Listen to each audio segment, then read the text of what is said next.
என்னோட மாடி தோட்டத்தில் நான் பறித்த காய்கள் தாங்க இதெல்லாம். வெறும் கம்போஸ்ட் போட்டே தான் வளர்க்குறேன். எதுவுமே வெளியில் வாங்கிறதில்ல உரங்கள்லாம்.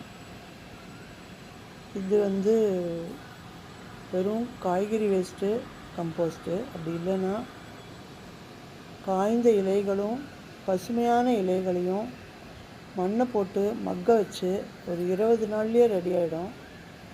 அது கூடவே கொஞ்சம் வேப்பம் புண்ணாக்கையும் கலந்து உங்கள் கார்டன் சாயிலோடையே சேர்த்து உங்கள் தொட்டியில் மண்ணில் சேர்த்து விட்டிங்கனாலே போதும். 15 நாளைக்கு ஒரு தடவை இந்த மாதிரி உரம் கொடுத்தா இந்த மாதிரி நிறைய காய்கறிகள் இந்த தோட்டத்திலேயே மாடி தோட்டத்திலேயே அறுவடை பண்ணலாம்.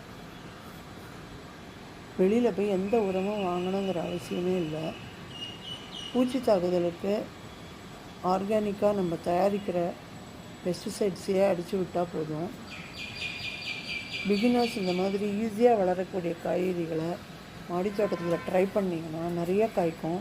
இப்போ உங்களுக்கு ரொம்ப ஊக்கமாக இருக்கும், பறிக்கும்போது சந்தோஷமாகவும் இருக்கும். ட்ரை பண்ணுங்களேன்.